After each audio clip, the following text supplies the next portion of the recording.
Howdy folks, random video. It's probably going to apply to pretty much nobody, but thought I might throw it out there anyway. Sorry for the lighting in advance. It's kind of dark in this room and it's nighttime, so you get what you get with especially filming black stuff.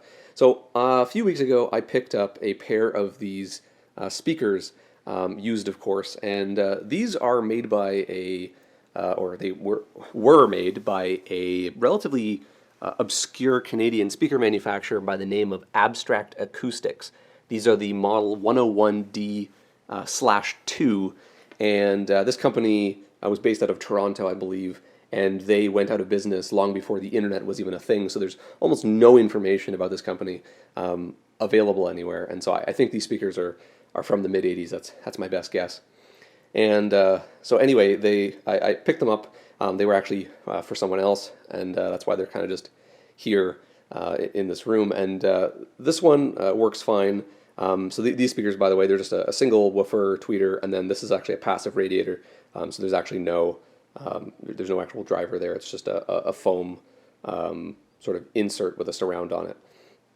And so this speaker is fine, but the other speaker here, when I got it, it had a blown tweeter. And so I've removed the tweeter, and I'll show you that in just a moment. And I took a gamble on these, knowing that the tweeter was non-functional. You know, I hoped that it's a loose wire, bad crossover, whatever. But of course, most of the time it is just a blown tweeter.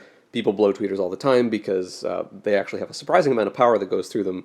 Even though people think, oh, the woofer is where all the power goes, the tweeter has a lot of power going through it too, and it's a lot smaller. So they blow up a lot easier. So anyway, so I wanted to try and get these speakers functional again, and so I'd have to replace either one or both of the tweeters. And well, these speakers, they weren't very popular, and of course they haven't been made in decades, so getting that tweeter was basically impossible.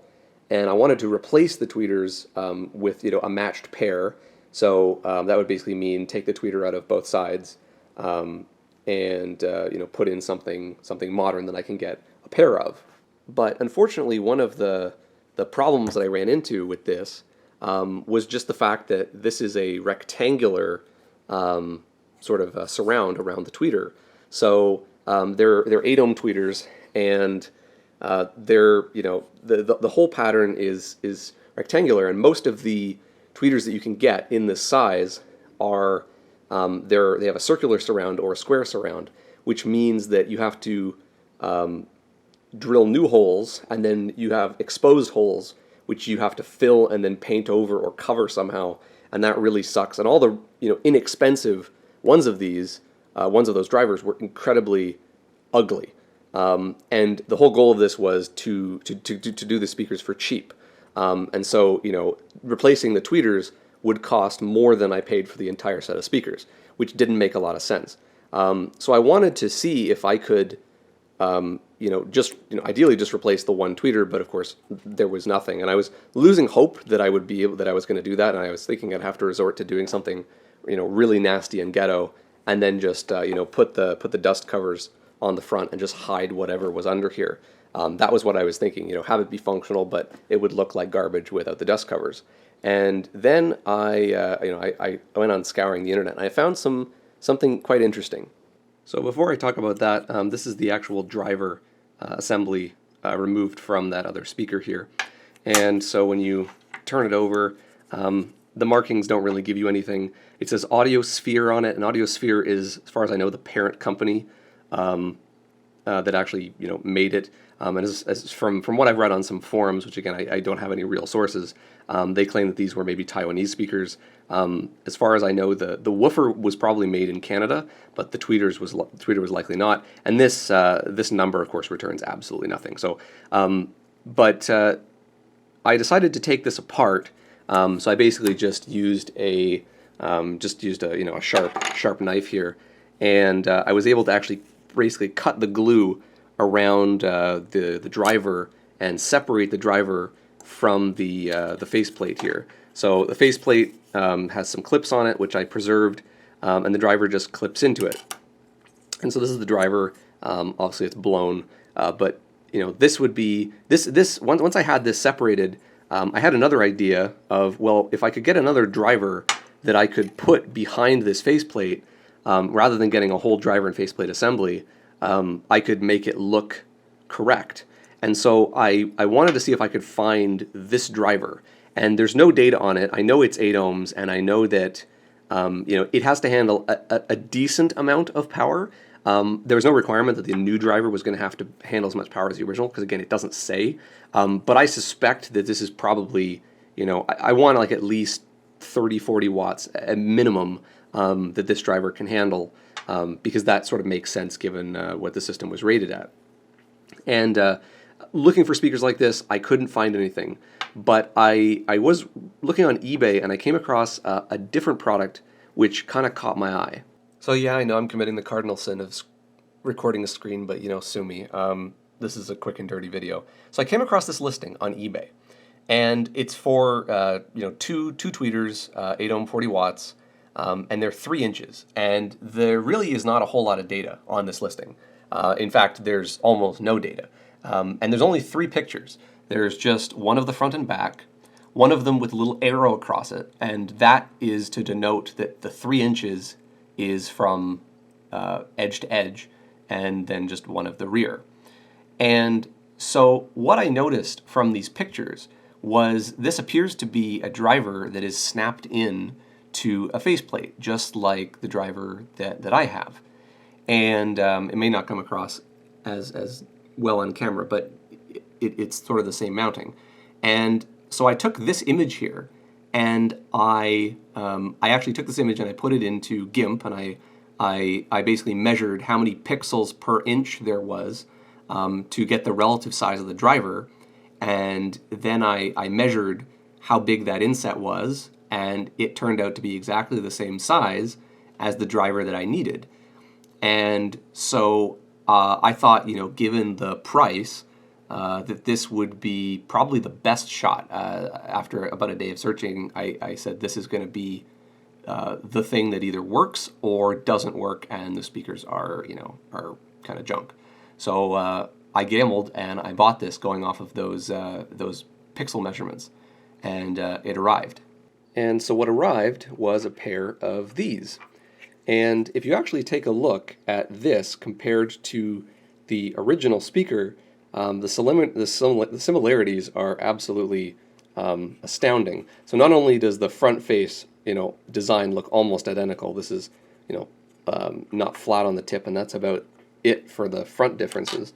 And, on the rear, it's basically the same. The only difference is the terminals on the original are thicker than the terminals on this one, but it's the same style of magnet, same thickness and everything, and it has the same mounting mechanism. So what I did was I took the other one apart, and you get, of course, the faceplate, which looks identical, and it's got the identical mounting. I broke the tabs off this because I don't care at all about this faceplate.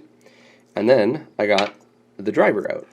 And I hope that the light does this justice, but they are literally indistinguishable, the original driver and the replacement driver. They are exactly the same size and shape in pretty much every way that you could hope for, being manufactured 30 years apart. So this is what I'm going to basically glue this back into this housing, which fits perfectly, and then I'm going to I may have to modify these tabs to get the spade terminals on fully without any kind of wiggling and such. I'm not quite sure what I'm going to do about that. If I have to, I can just crimp it on there, or even solder it if I absolutely have to make sure that it doesn't come off. And then I'm going to, of course, put it back in. So I may actually just hook this up quickly and do a test to verify that not only does the driver work, but that it'll sound okay. Because if it sounds fine, I'm just going to leave it, just fix this one, be done with it.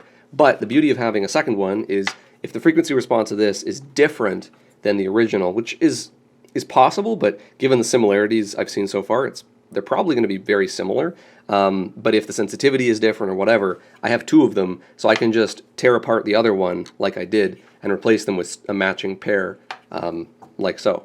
And so yeah, if this goes well, if you've got a pair of these speakers, which I'm sure there's probably, I don't know, a whole 6 people in the world who have that speaker, and you're looking for a replacement tweeter, this weird one random listing, it seems to be the way to go. So let me go plug this in and see how it sounds. So I've got the driver test fitted in here. The spade terminals, they fit on actually very snugly, so I don't need to do anything at all with those, which is great. And my testing has shown that not only do the new drivers work, but they, as far as my ears can tell, are pretty much the same sensitivity as the old ones. So I don't notice any difference from channel to channel. So that means that I don't have to replace the other one, and I'm not going to. So I'm just going to keep the other one as a spare in case, I don't know, I pop one of these ones. I'll have another replacement. So that's great. So all I need to do is just get this glued in and screw it back on. If you find yourself in this situation, I know some people might ask, well, could you just go without the tweeter? And trust me, I tried that, and it's pretty horrendous. Even if you boost the treble on your amp, which of course I just have a JVC old receiver here, and yes, it's a PC on a Kirkland popcorn box. Don't ask. So once I do that, it still doesn't make it usable because the stereo imaging is just horrendous. Another thing that you could do is, which I did do when I was doing my testing, is you could defeat the crossover. So you could actually connect the outputs of the crossover both to the woofer. That does actually make things better. So if you're really in a pinch and you need, you have a blown driver and you need to wait for a replacement or whatever, you can bypass the crossover or just connect both outputs of the crossover to the speaker, and that'll give you a little bit more range. Maybe a kilohertz or so. But you can't expect a woofer to give you anything better.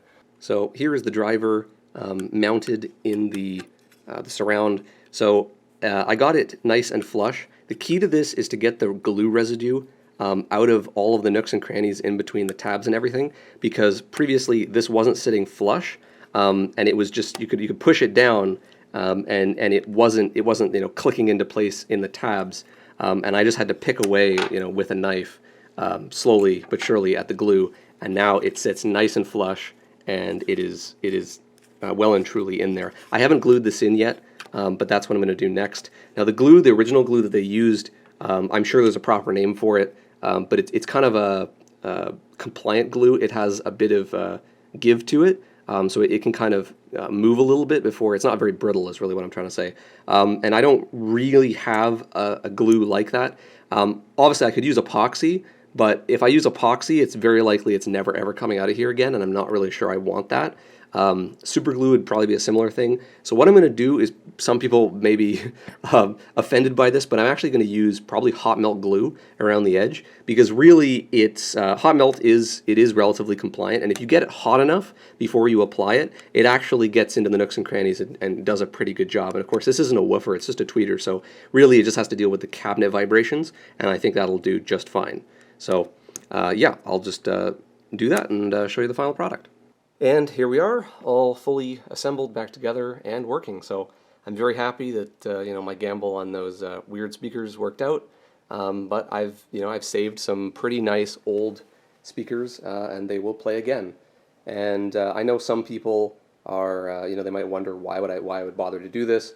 And for me, I've always advocated buying sort of vintage audio equipment.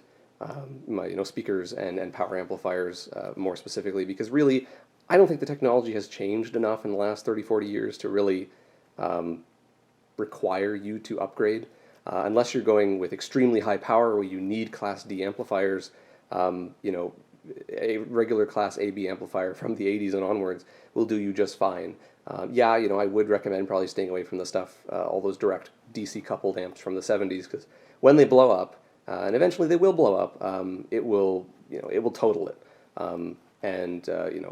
it's probably not worth it. And plus, collectors start to think those things are worth a lot of money, and you're really just paying for the collectibleness of it, not necessarily what it can actually do. These receivers from the 90s are worth $10, $15 at most, and they're a perfectly good 80 watt per channel stereo amplifier.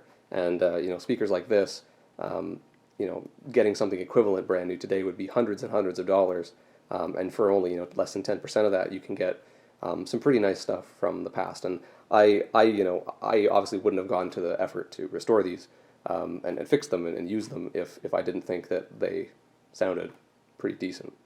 By no means am I saying these are the best speakers, but again, they were cheap for a friend, so that's they're going to fulfill that purpose. So I hope that was at least entertaining to someone, and until next time,